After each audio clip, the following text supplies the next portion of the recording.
Um oferecimento Concórdia Home Center, Paraíso Supermercados, High Speed, Internet Fibra Óptica. Olá, sejam bem-vindos. Esse é o programa Nova Cena. E nós acabamos de ultrapassar a marca de 1.000 inscritos no YouTube. Isso sem contar as nossas outras redes sociais, o Spotify, Instagram, Facebook. Então, se você ainda não é inscrito em nenhum dos nossos canais ou conhece alguém que se interessaria pelas nossas entrevistas, acesse novaandradina.ms. No nosso site você vai encontrar todos os nossos links para todas essas redes sociais que eu falei agora há pouco. E hoje, para a gente dar continuidade à nossa série de entrevistas alusivas ao mês de março, o mês em que se comemora o Dia Internacional da Mulher, eu tenho aqui do meu lado a psicóloga Sônia Amaral. Sônia, seja bem-vinda. Obrigada, Marcos, pelo convite, obrigada pela oportunidade. Sônia, para a gente começar, como que o psicólogo ele pode e deve atuar em ações relacionadas ao atendimento da mulher vítima de violência doméstica? Bom, a psicologia ela é muito ampla no seu leque de atuações, né? Tanto na parte teórica, né, que são as linhas teóricas da psicologia, como na parte técnica também, né? Cada profissional ele vai direcionando de acordo com a sua afinidade dentro das várias teorias e das várias técnicas que a psicologia contribui. Em linhas gerais, a psicologia ela contribui muito na área clínica, através da psicoterapia, né, que a mulher vítima de violência doméstica, ela necessariamente ela precisa trabalhar essa questão da violência, os danos que a violência causa no emocional dela, até em contexto social também, e entender como ela entrou numa relação, né, abusiva e como ela conseguiu sair ou como ela consegue sair, porque nem sempre ela vai para o atendimento depois que ela saiu, muitas vezes nesse processo do atendimento que ela consegue sair também. Também em orientações, palestras, informações, né, em campanhas alusivas à violência doméstica. Então a psicologia ela tem vários embasamentos para trabalhar o ser humano em todos os contextos, né, inclusive nesse contexto da violência contra a mulher. A gente verifica vários avanços na legislação. A gente tem a Lei Maria da Penha, tem a lei do feminicídio, mas apesar disso, os números de violência doméstica continuam saltando aos olhos, continuam ano após ano crescendo muito. Infelizmente, ainda são números bem alarmantes. É possível a psicologia tentar explicar o porquê desse fenômeno? Eu trabalho com uma linha de entendimento da psicologia social, né? A construção social dos nossos papéis sociais, né? O papel do homem, o papel da mulher, né? A construção do relacionamento. Então, um entendimento que nós temos, que o papel do homem ele é socialmente construído, assim como o papel da mulher, né? E nós temos uma herança social que até hoje vigora, que é essa questão do próprio patriarcado, do machismo, né? Como que foi definido o papel do homem, baseado em quais estruturas, em quais entendimentos que deveria ser o homem. Então nós vemos que a educação do menino lá na infância é muito voltada para algo muito ser forte, ser valente, ser brigão, né? Então esses princípios são passados e isso vai desenvolvendo no homem esse machismo, esse patriarcado, e na mulher um senso enorme de submissão e subserviência. Então, se o homem é a autoridade, a mulher tem que se submeter a toda autoridade, mesmo que ela seja violenta, mesmo que ela seja agressiva, mesmo que ela seja danosa. Então, esses papéis vão se moldando numa educação de milênios, que vem aí desde a construção social, e chega num momento que a mulher se vê numa relação de abuso ou numa relação de violência, o homem ver-se como abusador ou como agressor, e nenhum sente-se incomodado porque são papéis socialmente construídos. Então a gente precisa desconstruir essa ideia de que o homem, para ser macho, tem que ser violento, agressivo, vai na escola, briga com o coleguinha, chega em casa, apanha do pai porque não bateu no coleguinha. Então esse tipo de educação ele reforça muito essa questão de resolver as questões com agressão, com violência, mostrar a masculinidade, provar a masculinidade, e a mulher sempre no papel inferior, de submissão, de objeto, de entender, de aceitar, de se colocar no lugar até como vítima, e lidar com isso de forma muito natural, sem muitas vezes se ver e se perceber que está numa relação abusiva e agressora também. Como que você poderia, não sei se orientar seria a palavra correta, mas falar para as pessoas uma forma de tentar desconstruir esse papel, tanto para o homem como para a mulher? Como uma construção, É algo que a gente lidou a vida inteira e é muito difícil, Assim, eu creio que nós estamos nesse momento, Eu acho que a gente vai antecipar algumas coisas, mas Um trabalho que nós temos feito é trabalhar especialmente com os homens, né?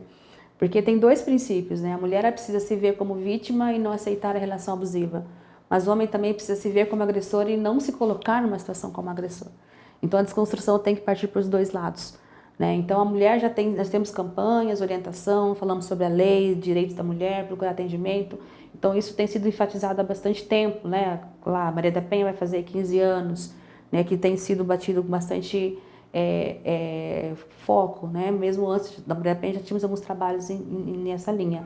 Agora os homens, essa construção do homem, sem que seja um machismo tóxico, uma masculinidade tóxica, né? Um papel machista, agressor, socialmente construído e ele se encaixar naquilo e não ver problema nisso, é uma coisa nova, né? Nós temos trabalhos através de grupos reflexivos, né? Inclusive no município tem um grupo, várias localidades do país têm trabalhado com isso, são grupos de homens que se reúnem para discutir seus papéis e rever, né? Isso inclui violência contra a mulher, a forma como trata os filhos, porque tem muito ainda aquela questão, né? A mulher tem afetividade, proximidade com os filhos, o homem é o provedor, o sustentador, então ele não tem homens que não conseguem tocar, abraçar, falar que ama o próprio filho, né? Então tudo isso faz parte desse machismo que foi construído, o papel social do homem, né? Não pode demonstrar sentimento, não pode demonstrar afeto, nem que seja pelo próprio filho, né? Então a ideia é rever isso, né?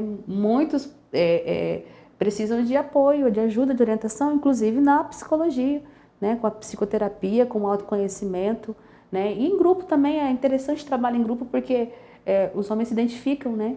Eu passo por isso, mas fulano também passa. Não está sozinho. Não estou sozinho, né? Eu não desenvolvi isso sozinho, então não vou conseguir sair disso sozinho também. Então cria uma rede de apoio, né? Então isso fortalece mais essa unidade do homem em construir seu papel, que é socialmente diferenciado do papel da mulher, mas que não precisa ser um agressor por isso.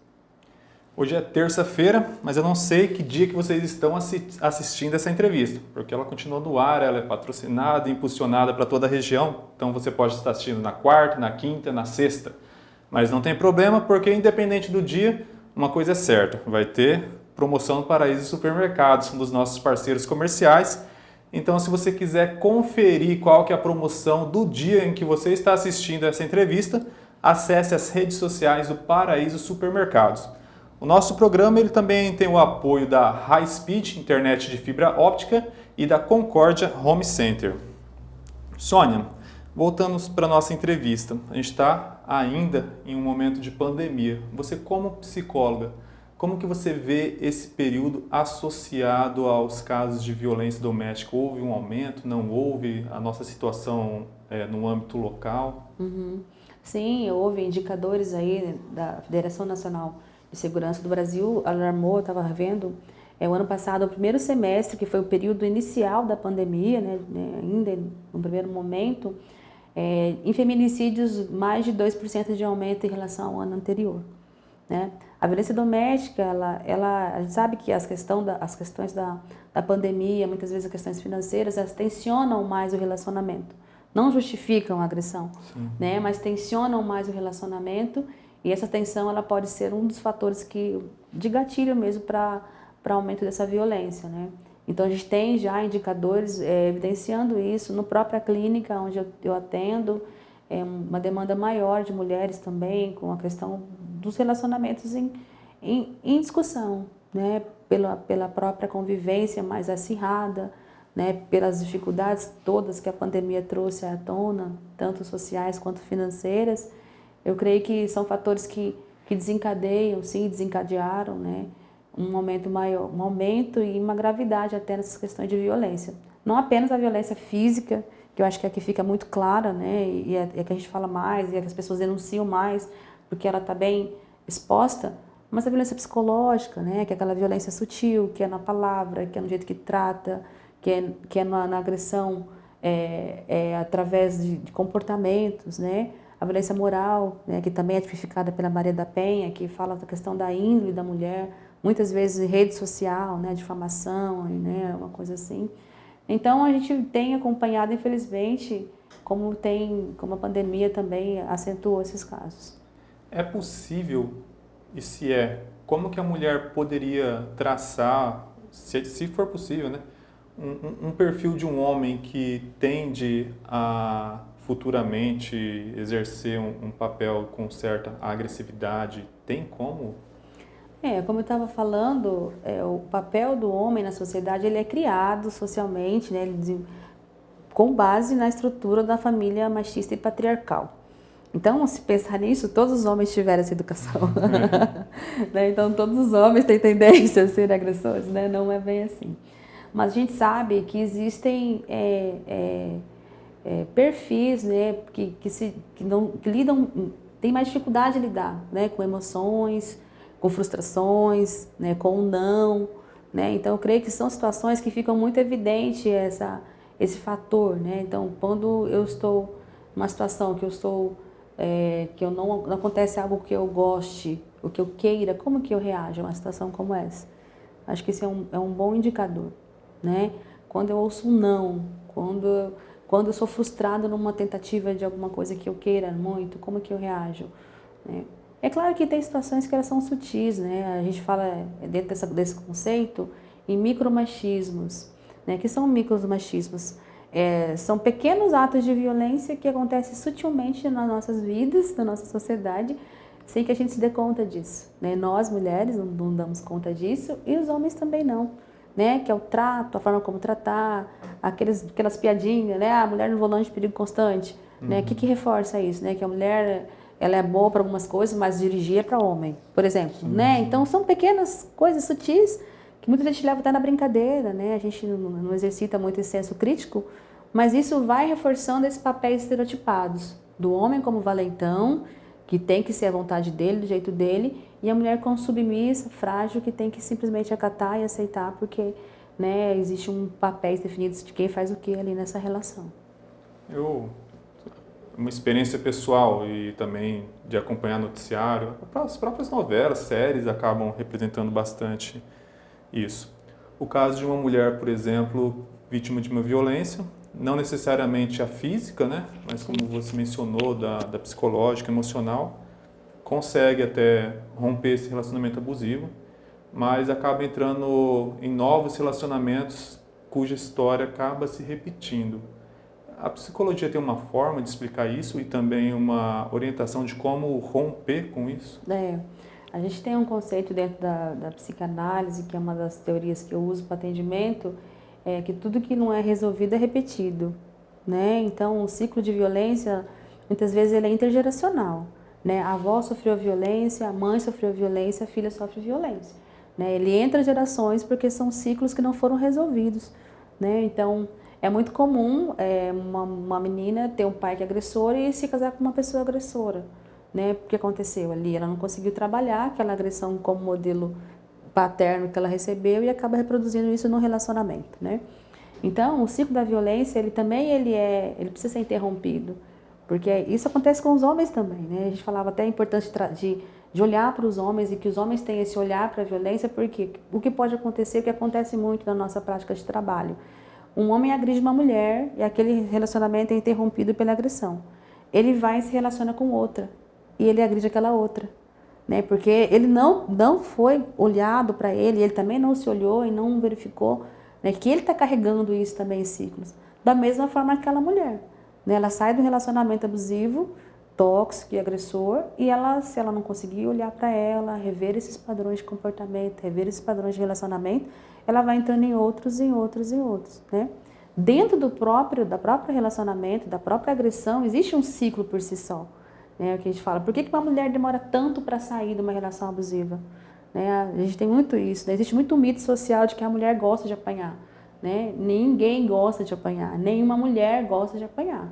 Né? Ela simplesmente tem fatores múltiplos tanto de dependência emocional, como você falou, como de dependência financeira, muitas vezes questão social, de ser vista como alguém que terminou o relacionamento, familiar. Então, existem vários mecanismos que operam ali na dificuldade de romper uma relação agressora. E o ciclo da violência ele é sempre assim. Então, existe um momento ali que o relacionamento está indo, ele vai ficando tensionado, né? Ele vai aumentando a tensão, acontece a violência. Acontece a violência ao quê? A uma possível reconciliação, a gente chama de lua de mel também, né? Então, o homem o agressor tenta, não faz compromissos e promete que vai mudar, que vai ser diferente e tal, a mulher acaba acreditando e confiando e querendo que realmente ele mude e entra nessa fase de lua de mel até que começa de novo a entrar na fase de tensão. Né? Então, esse ciclo, para que haja um rompimento da agressão, esse ciclo tem que ser rompido também. E essa questão da violência nesse ciclo, né, que acaba no momento posterior indo para o campo do arrependimento, a gente pode verificar também, por exemplo, não só na agressão física, mas uma traição, por exemplo. Sim, sim. Né? Todo comportamento que gera algum tipo de sentimento de frustração, mal-estar, que gera algum tipo de angústia ou que há um ruído ali no relacionamento, ele tende a entrar no ciclo se não for rompido. Isso pode ser o adultério, a mentira, né? ou todo comportamento abusivo. Né? Então, nunca mais vou mentir, nunca mais eu vou adulterar, nunca mais eu vou fazer isso. E aí a mulher acredita, né? Deposita esperança, confiança. E se não for revisto, realmente isso vai continuar sendo um ciclo, porque aí cada um tem que cuidar de si, né? Os fatores emocionais que levam a pessoa a mentir, que levam a pessoa a adulterar, que levam a pessoa a agredir e o que leva a pessoa a se submeter a tudo isso ao mesmo tempo, né? No caso das mulheres. E para a mulher que, por exemplo, está nos assistindo hoje, e por isso é importante vocês compartilharem, marcarem pessoas nesse vídeo para a gente levar essa informação para o maior número de pessoas possível. Para a mulher que já se identifica num relacionamento como esse que a gente descreveu no decorrer da entrevista, como que ela pode, ou que meios ela deve recorrer, buscar para tentar superar esse relacionamento, ou então manter esse relacionamento, porque muitas vezes a gente já fala sobre romper, acabou, cada um vai para o seu lado, mas sei lá, ambos se gostam, tiveram momentos bons e ainda vislumbram coisas boas no futuro, como casal, o que eles podem fazer também. É importante esclarecer isso. Muitas mulheres, às vezes, têm receio de denunciar ou procurar ajuda porque não querem romper com o relacionamento. Né? A primeira coisa que tem que entender é que para acabar com uma violência nem sempre é só acabar com o relacionamento, que nem eu falei, porque pode continuar reproduzindo em outros relacionamentos. Né? Então, precisa entender como que a pessoa entrou naquele relacionamento e se manteve com essas violências acontecendo. Né?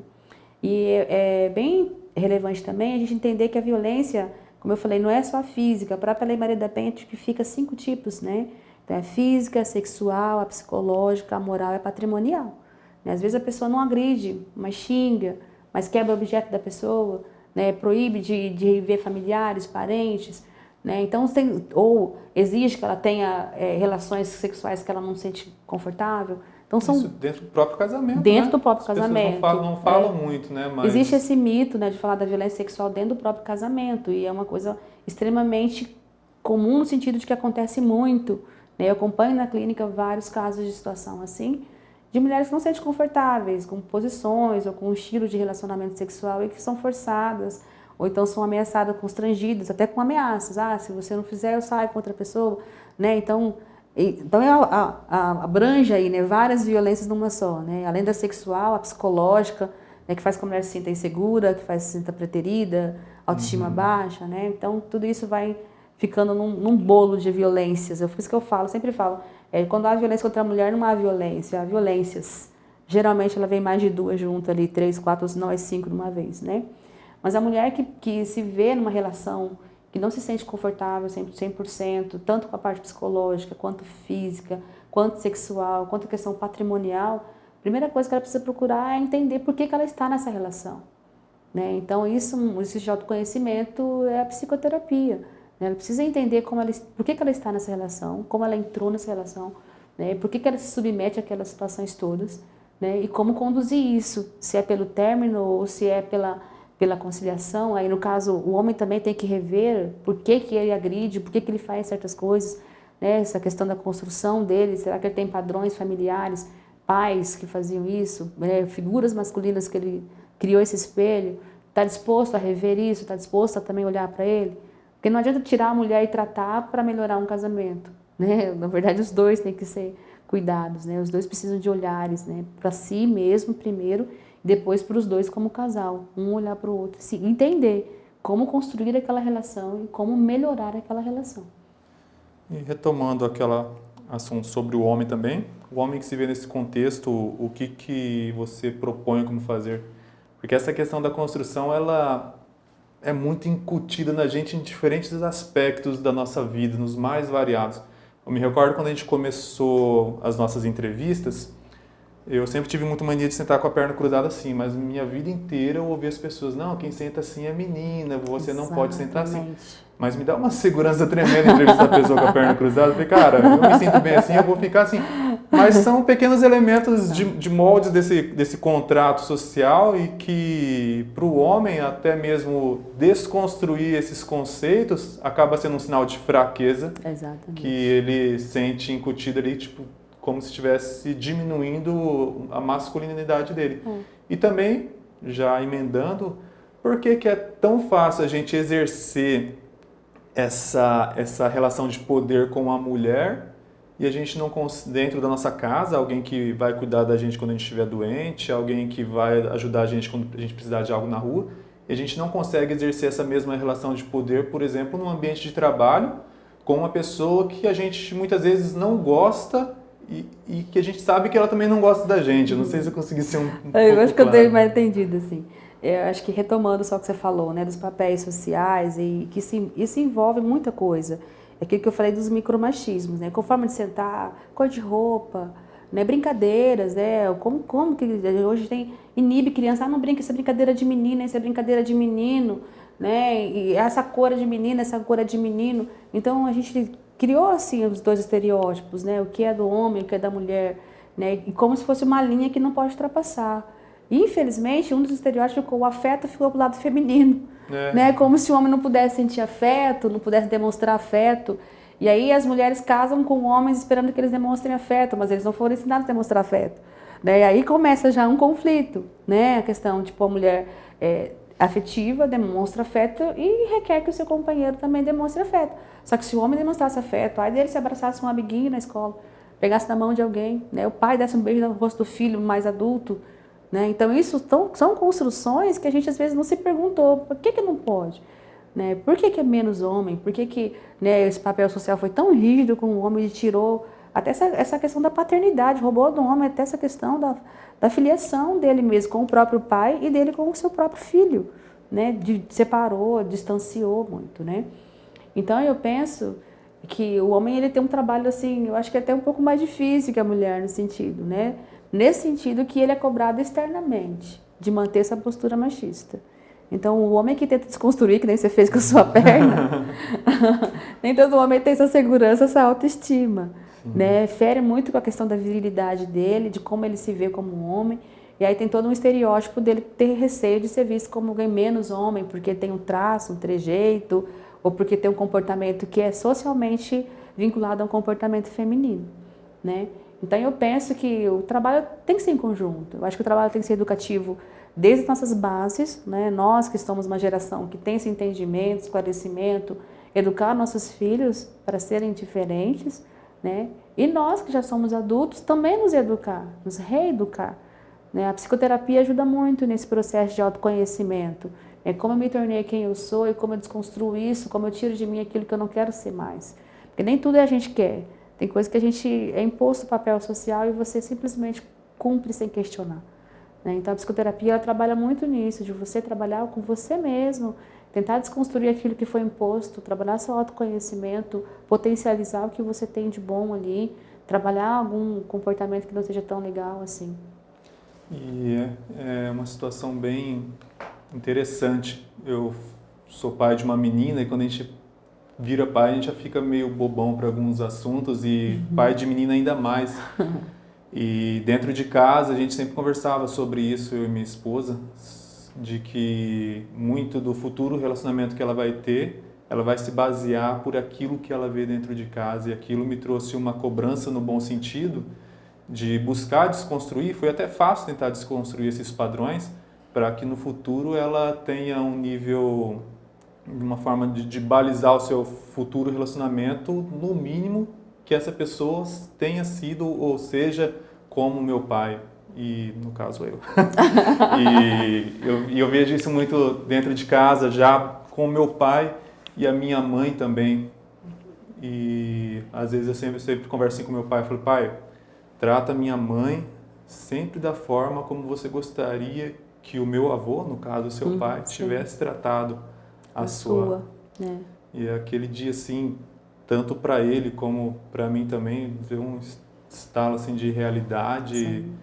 E não que a gente tenha um relacionamento perfeito, que seja uma referência para algo, longe disso, né? Porque diariamente que a gente constrói essa caminhada em conjunto, mas eu acho que é bacana compartilhar porque são experiências pessoais que auxiliam, acaba ajudando um ao outro, né? E a psicologia nesse sentido, e retomando toda essa questão alusiva à mulher, tem um papel fundamental para, não vou falar moldar, mas para que a gente tenha um fio de esperança. Repensar, né? Eu creio que repensar, acho que a ideia da psicologia é repensar os padrões, né? Por que a gente se tornou quem nós somos, né? Por que eu me tornei quem eu sou, da onde que eu venho, tudo isso, né? E a gente sabe, assim, tem dentro da própria psicanálise, tem uma linha que é de Winnicott, que é um grande pesquisador nessa área de relações afetivas, né? Primeiro do bebê com a mãe, que é super importante, tanto da amamentação, nos primeiros anos, depois o bebê, ele abre essas relações objetais para outros objetos que a gente fala externos, aí no caso vai entrar o pai. Mas a questão dos espelhos, né, você falou muito bem, né? A criança ela tem os espelhos, né, do comportamento dos pais, do relacionamento dos pais e do relacionamento do pai com ela também. Né? Quer queira, quer não, a figura masculina de identificação da criança é o pai, né? Ou um tio, um avô, quem cumpre esse papel, né? Necessariamente é o pai biológico, mas é quem cumpre esse papel de ser a figura masculina que ela vai olhar e se identificar, e o menino vai olhar, identificar, e a menina vai olhar e entender. Então, tudo isso é parte do nosso desenvolvimento. Acho que quanto mais cedo a gente compreende isso, né, com os nossos pequenos, né, com sua filha, com os nossos filhos, e tenta entender que não adianta eu cobrar dele depois de adulto uma coisa que a gente não fez na lição de casa, né? Então, acho que tem muito disso. E todos nós viemos de uma educação muito machista e patriarcal. Então, desconstruir isso, para uns, quando você falou, né, dar aquele insight, aquele estalo que você, poxa, acorda, realmente isso faz diferença, vai fazer diferença, né? Lá na vida dele, quando for adolescente, quando for adulto, né?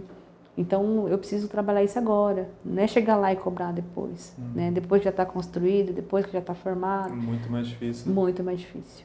Sônia, muito obrigado pela entrevista. Foi um prazer imenso falar com você, de verdade.